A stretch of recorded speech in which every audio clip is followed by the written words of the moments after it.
நாம் நேரத்தையும் விலையையும் கையாளும்போது, விலை பிரீமியத்திலிருந்து தள்ளுபடி வரிசைக்கு அல்லது தள்ளுபடி வரிசையிலிருந்து பிரீமியம் வரிசைக்கு நகர்கிறது.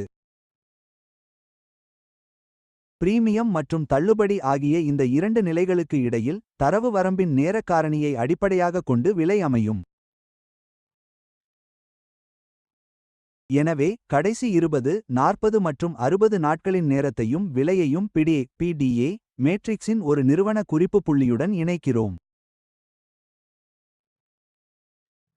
சரி, நமது ஆய்வு மற்றும் உதாரணங்களுக்காக, நாம் பிரிட்டிஷ் பவுண்ட் அல்லது GBP-ஐ பார்க்கப் போகிறோம். இது ஒரு தினசரி வரைபடம். சந்தை போக்குடன் ட்ரெண்டிங் உள்ளதா அல்லது ஒருங்கிணைப்பில் கன்சாலிடேஷன் உள்ளதா என்பதை நாம் தீர்மானிக்கிறோம். சந்தை பகுப்பாய்வில் சராசரி அறிவுள்ள எவரும் பிரிட்டிஷ் பவுண்டை பார்த்தாலே இதைச் சொல்ல முடியும். நாம் ஒருங்கிணைப்பு சந்தையில் இருந்திருக்கிறோம். இது போக்குள்ள சந்தையாக இல்லை, இது ஒருங்கிணைப்பில் இருந்துள்ளது. எனவே, தினசரி வரைபடத்தில் ஒரு குறிப்பிட்ட நேரத்தில் நீங்கள் பார்க்கும் வர்த்தக வரம்பிற்குள் சந்தை நகரும்போது, அது சுமார் 3 மாத காலத்தை குறிக்கிறது. மீண்டும், நீங்கள் 3 மாதங்கள் அல்லது 60 வர்த்தக நாட்களை திரும்பி பார்க்கிறீர்கள். இது நாம் பயன்படுத்தும் IPA தரவு வரம்பாகும். கடந்த 60 நாட்களின் கட்டமைப்பில், நாம் உயர் மற்றும் குறைந்த விலைகளின் அடிப்படையில் வரம்பை வரையறுக்க வேண்டும்.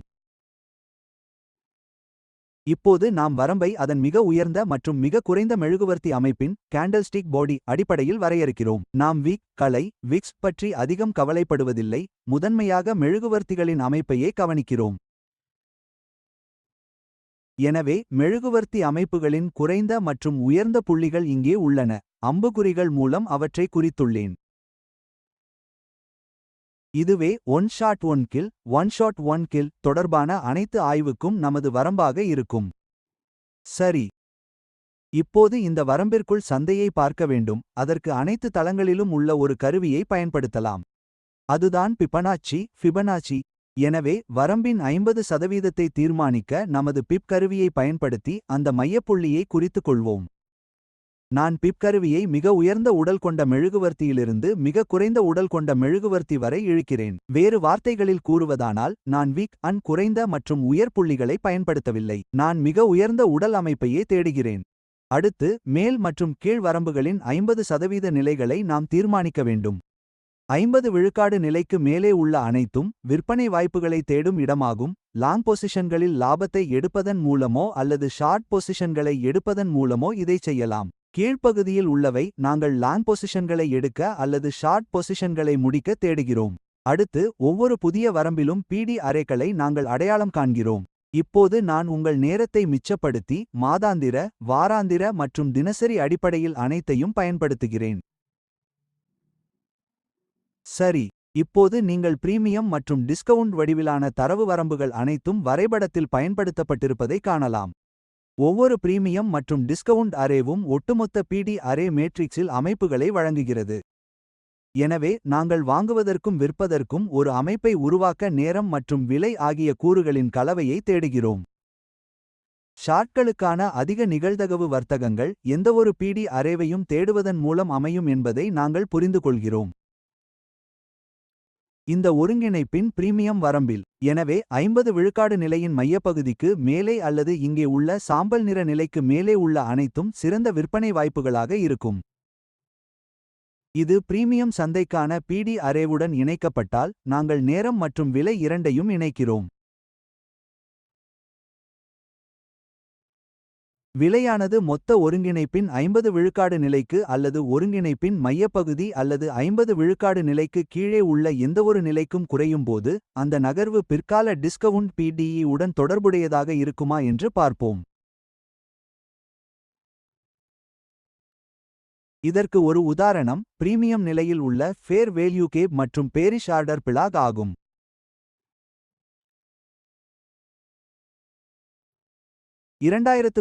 பிப்ரவரி காலப்பகுதியில் அதை டிஸ்கவுண்டில் உள்ள வாராந்திர புல்லிஷ் ஆர்டர் பிளாக்கிங் திரஷோல்டுடன் இணைப்பது.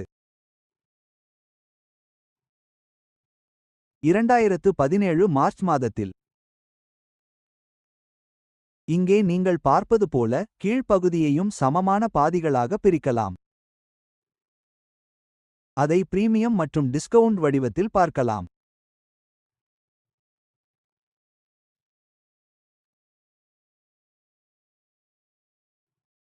இந்த கூறுகளை நாம் காணும்போது இந்த பார்வையில் டிஸ்கவுண்ட் பிடி அரேவாக உருவாகும் அனைத்தும் அதிக நிகழ்தகவு கொண்ட ஷார்ட் கவரிங் இலக்குகளாகவோ அல்லது புதிய லாங் பொசிஷன்களாகவோ இருக்கும்.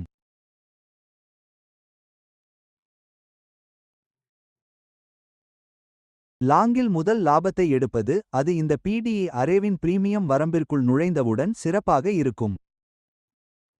மேட்ரிக்ஸ் மீண்டும் மேலே நகரும்போது அதே விஷயத்தை இங்கே காட்டப்பட்டுள்ள புதிய பகுதிகளுக்கும் பயன்படுத்தலாம். சிறந்த லாங் பொசிஷன்கள் டிஸ்கவுண்ட் நிலையில் அல்லது அந்த டிஸ்கவுண்ட் வரம்பிற்குள் எடுக்கப்படுகின்றன. முதல் லாபத்தை எடுப்பது இந்த பிடிஏ மேட்ரிக்ஸின் பிரீமியம் வரம்பிற்குள் உங்கள் முதல் லாங் எக்ஸிட்டை எடுப்பதன் மூலம் சிறப்பாக அமையும். இப்போது நீங்கள் பார்ப்பது தினசரி வரைபடம். எனவே 4 மணிநேரம் அல்லது 1 மணிநேர கால இடைவெளியில் அந்த குறைந்த கால அளவில் பிரீமியம் பிடி வரிசைகள் இருப்பதை நீங்கள் காண்பீர்கள். அவற்றை நீங்கள் முதல் இலக்குகளாக பயன்படுத்தலாம். தினசரி விளக்கப்படத்தின் பார்வையில் கவனிக்க வேண்டிய அம்சங்களை நான் உங்களுக்கு வழங்குகிறேன்.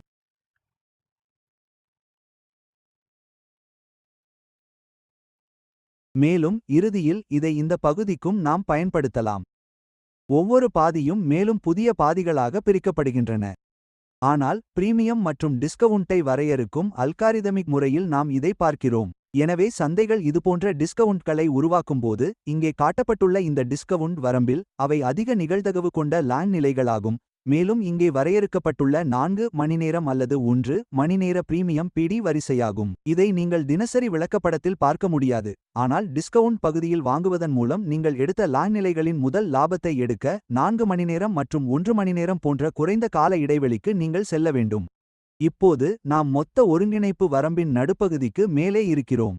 எனவே இப்போது நாம் அதற்கு மேலே இருந்தாலும் தொழில்நுட்ப ரீதியாக ஒட்டுமொத்த பிரீமியம் சந்தையில் இருந்தாலும் நாம் இன்னும் லாங் நிலைகளை எடுக்கலாம். ஆனால் நாம் இங்கே காட்டுவது போல அது வரையறுக்கப்பட வேண்டும். நமக்கு ஒட்டுமொத்த ஒருங்கிணைப்பு உள்ளது. நாங்கள் அதை பாதியாக பிரிக்கிறோம். பின்னர் அந்த பாதிகளை மீண்டும் பாதிகளாக பிரிக்கிறோம். எனவே நமக்கு குவாட்ரண்டுகள் கிடைக்கின்றன. பின்னர் அந்த குவாட்ரண்டுகளும் பாதியாக பிரிக்கப்படுகின்றன. நாம் இங்கே காட்டுவது போல டிஸ்கவுண்ட் வரம்பில் வாங்குவதன் மூலமும் மீண்டும் முதல் லாபத்தை எடுப்பதன் மூலமும் பிரீமியம் சார்ந்த பிடிஇ உடன் இணைக்கப்பட்ட குறைந்த 4 மணிநேரம் அல்லது 1 மணிநேர பிரீமியம் வரம்பிலும் ஒட்டுமொத்த ஒருங்கிணைப்பு வரம்பிற்கு மேல் நகர்கிறோம். வேறு வார்த்தைகளில் கூறுவதானால் நாம் உதாரணமாக புள்ளிஷாடர் பிளாக்கின் சராசரி எல்லையை இங்கே டிஸ்கவுண்டில் வாங்கினால் இப்போது ஒட்டுமொத்தமாக நாம் பிரீமியம் சந்தையில் இருக்கிறோம்.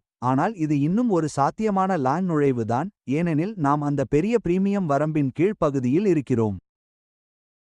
எனவே அதிக பிரீமியம் பிடி வரிசைகளை அடைய நமக்கு இன்னும் இடம் உள்ளது. வேறு வார்த்தைகளில் கூறுவதானால் மிக உயர்ந்த இலக்குகளை அடைய நமக்கு வரம்பு உள்ளது. எனவே இதை பார்க்கும்போது வழக்கமாக ஓவர்பாட் ஓவர்போட் என்று கருதப்படுவதை இப்படி வடிவமைக்கிறோம். நாங்கள் அதை அப்படி பார்ப்பதில்லை. அல்காரிதமிக் கண்ணோட்டத்தில் இண்டிகேட்டர்கள் ஏன் வேலை செய்யாது என்பதற்கு இதுதான் காரணம். விலை வரம்புகளை இப்படி பார்ப்பது நாம் நுழைவுகளை எப்படி வடிவமைக்கலாம் மற்றும் அவற்றை லாங் நிலைகளுக்கு ஓவர்சோல்ட் அல்லது குறைந்த மதிப்புள்ள நுழைவுகளாகவும் ஷார்ட் நிலைகளுக்கு அதிக மதிப்புள்ள அல்லது ஓவர்பாட் நுழைவுகளாகவும் வகைப்படுத்தலாம் என்பதை பற்றிய சிறந்த விளக்கத்தை அளிக்கிறது. மேலும் ஒருங்கிணைப்பு வரம்பிற்கு மேலே செல்லும்போது நம்மிடம் ஒரு புதிய டிஸ்கவுண்ட் மற்றும் பிரீமியம் பிடி வரிசை மேட்ரிக்ஸ் உள்ளது. இதை நம்மால் வரையறுக்கவும் முடியும். நாம் என்ன செய்கிறோம் என்றால் பிரீமியம் மற்றும் டிஸ்கவுண்ட் மூலம் வரையறுக்கப்பட்ட வரம்பை உண்மையான பிடி வரிசையுடன் இணைக்கிறோம். Fair value gaps, bearish order blocks, weekly rejection blocks என நம் விளக்கப்படத்தின் இடதுபுறம் உள்ள அனைத்து விஷயங்களின் வடிவில் ஐபிஏ தரவு வரம்பிற்காக 20, 40 மற்றும் 60 வர்த்தக நாட்களை நாம் திரும்பி பார்க்கிறோம். எனவே பிரீமியம் மற்றும் டிஸ்கவுண்ட் வடிவில் நேரம் மற்றும் விலை இரண்டையும் நாம் இணைக்கிறோம். ஆகவே நேரம் மற்றும் விலையின் கூறுகளை நாம் ஒருங்கிணைக்கிறோம். சந்தையை ஓவர்பாட் ஓவர்போட் ஓவர்சோல்ட் என்ற கோணத்தில் பார்க்கிறோம், ஆனால் ஒரு இண்டிகேட்டரின் சூழலில் அல்ல. பிரீமியம் மற்றும் டிஸ்கவுண்டாக பிரிக்கப்பட்ட குவாட்ரண்டுகளின் கோட்ரண்ட்ஸ் வரம்பில் இதை அல்காரிதமிக் முறையில் பார்க்கிறோம். மற்றும் தனித்து இதற்கு எந்த அர்த்தமும் இல்லை. ஆனால் விலை ஒரு பிடி அரே பிடி அரே நோக்கி கீழே வர்த்தகம் செய்யப்படும்போது அது டிஸ்கவுண்டாகவோ அல்லது பிரீமியமாகவோ இருக்கலாம். நாம் அந்த கூறுக்குள் வர்த்தகம் செய்தால் அது புல்லிஷ் ஆர்டர் பிளாக் பிரேக்கர் என நாம் கற்றுக் கொடுத்த பிடிஏ பிடிஏ மேட்ரிக்ஸின் எந்த விஷயமாக இருந்தாலும் சரி. நீங்கள் லாங் தேடுகிறீர்கள் என்றால் லாங்கிற்கான அதிக நிகழ்தகவு உள்ள என்ட்ரிகள் டிஸ்கவுண்ட் வரம்பில் நுழைந்து அதை பிரீமியம் வரம்பு பிடி அரேவுடன் இணைப்பதாகும். ஆனால் என்ட்ரி அல்லது எக்ஸிட் தொடர்பாக நாம் என்ன செய்தாலும் டிஸ்கவுண்ட் பிடி அரேக்களை வடிவமைக்கக்கூடிய கூறுகளை நாம் தேடுகிறோம். இதன் பொருள் புல்லிஷ் ஆர்டர் பிளாக்ஸ் பிரேக்கர்கள் விலையில் நமக்கு கீழே உள்ள ஃபேர் வேல்யூ கேப்ஸ் செல் ஸ்டாப்புகளை எடுக்க பழைய லோக்கு கீழே வர்த்தகம் செய்வது. லாங் பொசிஷன்களை வடிவமைக்க இந்த கருத்துக்களை பயன்படுத்துகிறோம். பின்னர் அது பிரீமியம் பிடிஏ மேட்ரிக்ஸ் வரம்பிற்குள் நுழைந்தவுடன் 4 மணி நேரம் அல்லது 1 மணி நேர அடிப்படையில் முதல் லாபத்தை எடுக்கிறோம்.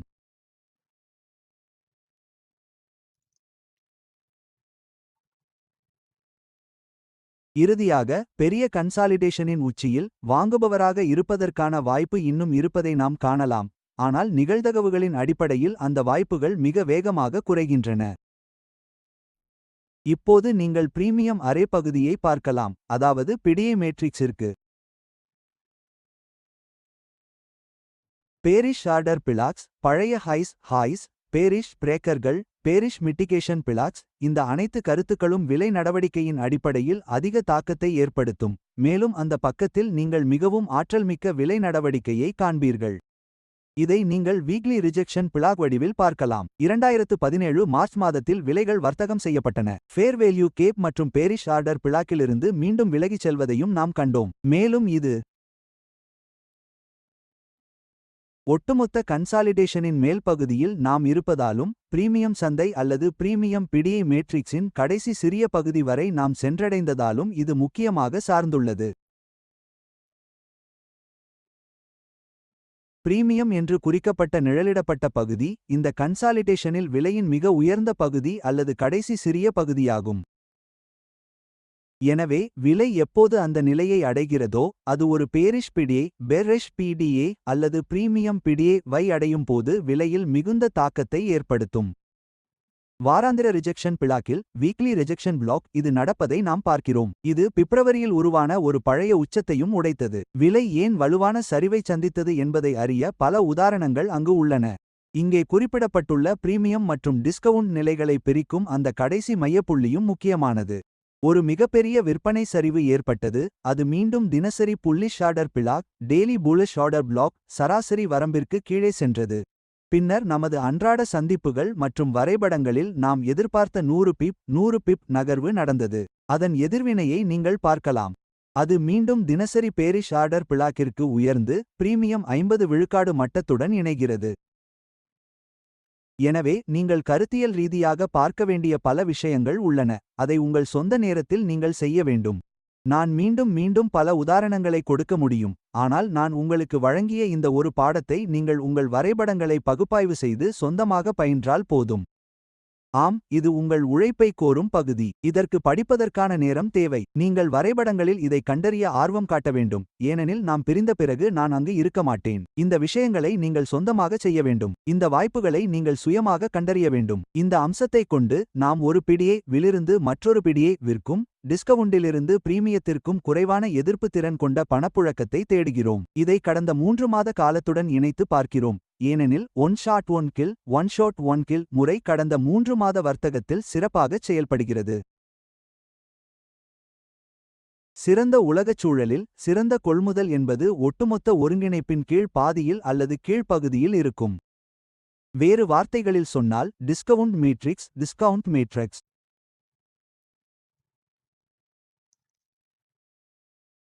ஷார்ட் விற்பனை அல்லது லாங் வெளியேற்றங்களுக்கான அதிக சாத்தியக்கூறு கொண்ட வர்த்தகங்கள் பிரீமியம் வரம்பின் மேல் பகுதியில் இருக்கும். எனவே அந்த கடைசி கால் பகுதி கோட்ரண்ட் அதுதான் உங்கள் சிறந்த விற்பனை இடமாக இருக்கும். அதிக சாத்தியக்கூறு கொண்ட விற்பனைகள் அல்லது லாங் நிலைகளுக்கான வெளியேற்றங்கள் அதுதான் உங்களுக்கு சிறந்த சூழலாக இருக்கும். விற்பனை செய்வதற்கோ அல்லது லாங் நிலைகளிலிருந்து வெளியேறுவதற்கோ அல்காரிதம் அந்த இடத்தைத்தான் நாடும்.